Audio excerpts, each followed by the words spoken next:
조합제TV 시청자 여러분 안녕하십니까. 2018년 11월 19일입니다.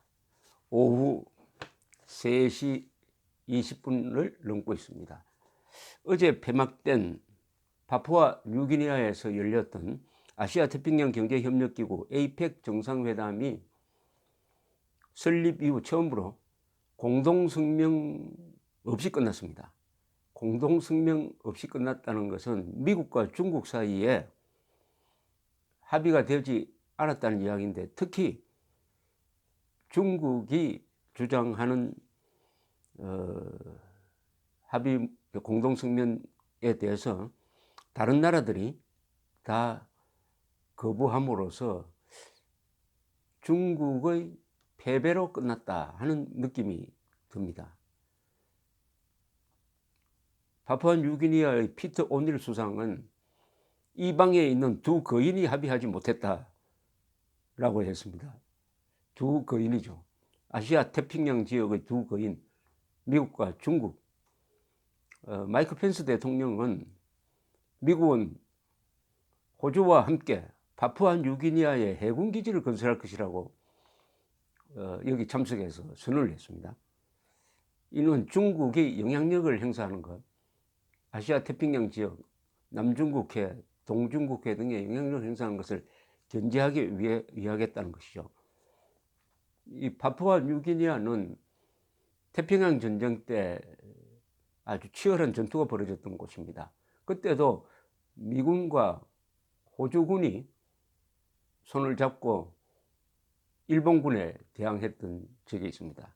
여기에 해군기지를 건설한다는 의미는 어떻게 보면 중국을 포위하는 제1방어선이 뚫릴 때 제2선을 지키겠다는 것입니다. 제1선은 어디냐면 알루시안 열도, 일본, 그리고 대만, 필리핀을 연결하는 선입니다. 그 해안방어선이 무너지면 제2선으로 물러나서 호주, 뉴기니아, 하와이를 중심으로 해가지고 반격을 하겠다 하는 대전략의 일환으로 보입니다. 이번 회담은 트럼프 대통령을 대신해서 참석한 펜스와 시진핑의 말싸움으로 끝났습니다. 시진핑 중국 국가주석은 트럼프 대통령의 미국 제일주의 정책을 겨냥해가지고 보호 무역주의는 실패할 운명이다 라고 이야기를 했고, 펜스는 중국 상품에 대한 관세를 늘리는 그런 계획을 지금 약 2,500억 달러 수입 상품, 중국으로부터 수입 상품에 대해서 하고 있는데 이것을 더 늘릴 계획도 있다. 만약 중국이 태도를 바꾸지 않으면 라고 경고를 했습니다. 또 중국의 이른바 1대1로 정책이 개발도상국에게 인프라를 깔아준다고 해가지고 지원을 하고 있지만은 그 개발도상국을 약점 잡아서 때로는 개발도상국이 빚더미에 안 치도록 한다면서 그런 나라에 대해서 도움을 받고 싶으면 미국과 협력하는 것이 더 안전하다. 미국은 다른 나라의 독립을 위협하거나 부패시키지도 않고 압박하지도 않는다. 이렇게 이야기를 하니까 시진핑은 1대1로 정책에는 숨은 목표가 없다.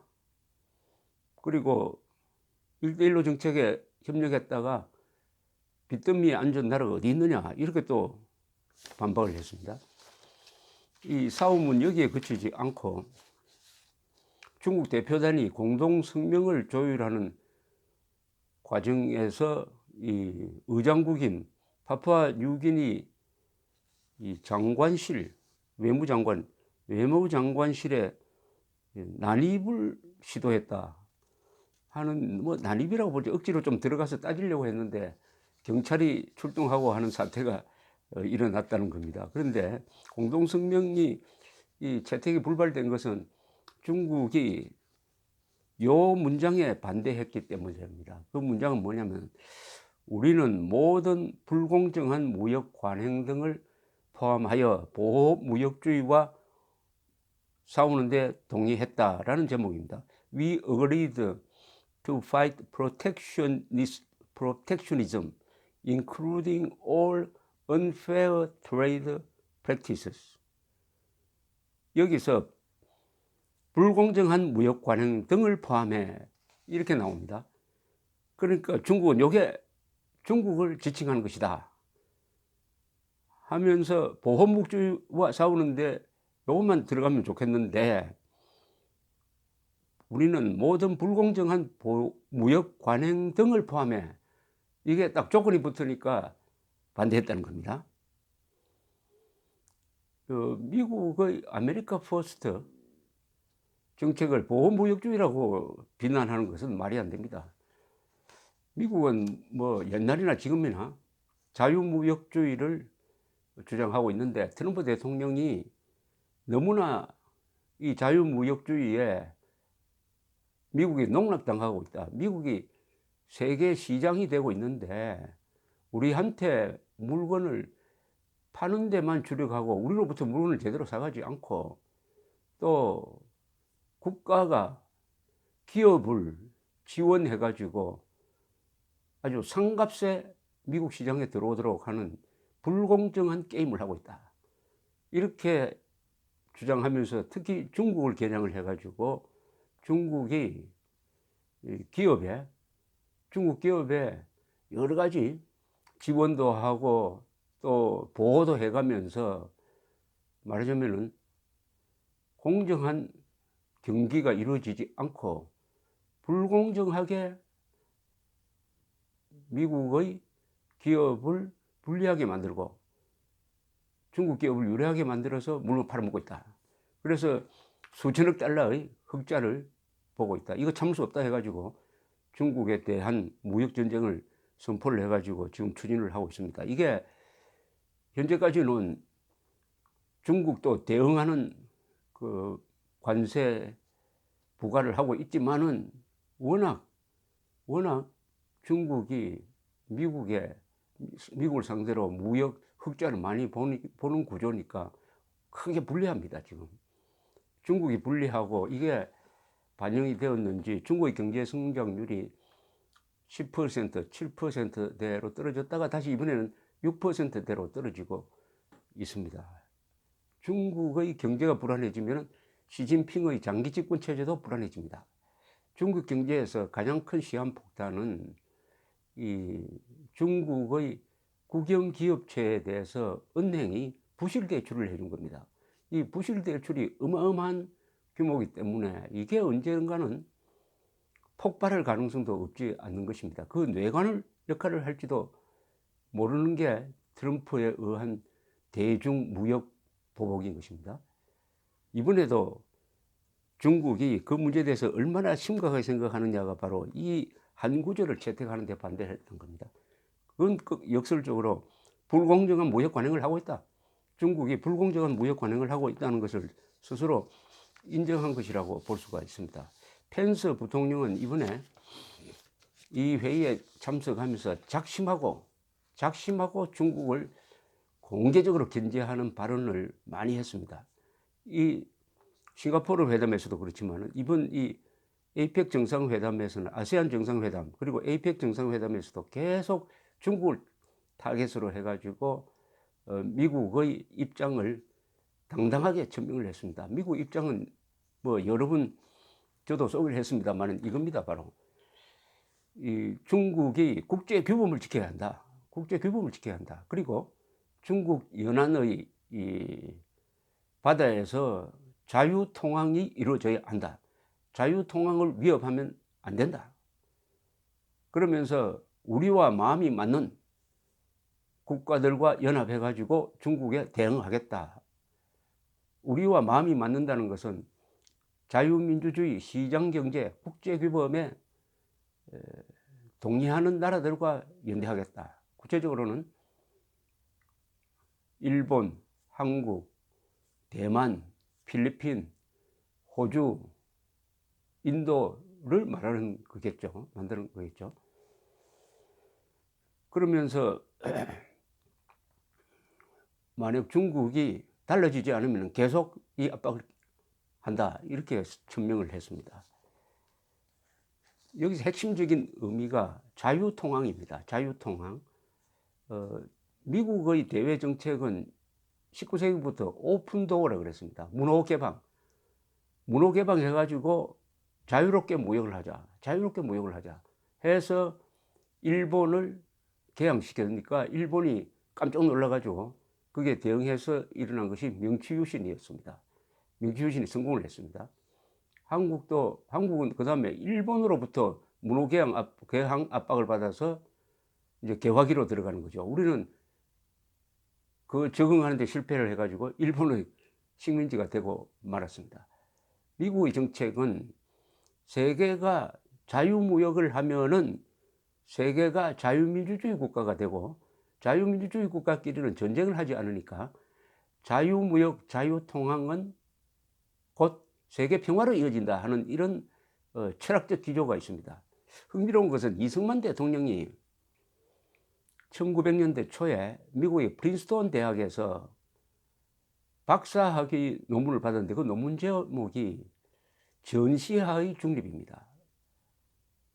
미국의 영향을 받은 전시화 중립이란 제목의 논문을 썼는데 이 논문이 아주 잘 쓴 논문으로 알려져 있습니다. 한국 역사상 최초의 박사학위 논문인데 이게 바로 전쟁 중에도 자유무역은 계속되어야 한다는 기조를 깔고 쓴 문장입니다. 그때부터 이승만 대통령은 자유무역이 바로 자유민주주의 근간이고 그것이 바로 세계 평화로 이어진다 하는 그런 미국의 사상을 아주 깊게 체득한 것이죠. 이게 바로 지금 중국과 미국 대결에서 배경에 깔려 있는 겁니다. 그럼 자유무역이 이루어지려면은 이 공해상을 향유하는데 장애가 없어야 됩니다. 위협을 해서는 안 됩니다. 그런데 중국은 그렇게 할 것 같지가 않습니다. 중국은 근데 한국이 사드를 배치를 하니까 방어용 무기입니다. 사드를 배치할 그게 북한의 핵미사일에 대응하는 건데 느닷없이 나타나가지고 왜 중국을 엿보느냐 이렇게 트집을 잡아가지고 무역보복을 한 나라입니다. 이런 중국을 믿을 수가 있습니까? 이런 중국을 국제법 지키는 집단이라고 볼 수가 있습니까? 덩치만 크지. 그러면서도 한국을 위협할 수 있는 핵미사일은 중국의 동해안 쪽에 바로 우리 코앞에 배치해 놓고 우리가 방어용 무기 배치했다고 경제보복을 하고 있는 이런 중국입니다. 이런 중국의 버릇을 고치겠다는 게 미국이니까 우리로서는 미국 중국 대결에서는 선택의 여지가 없습니다. 미국 편에 서는 것은 바로 세계 편에 서는 것이고 국제법 편에 서는 것이고 문명 편에 서는 것입니다. 이것은 문명과 야만의 대결이라고 볼 수 있습니다.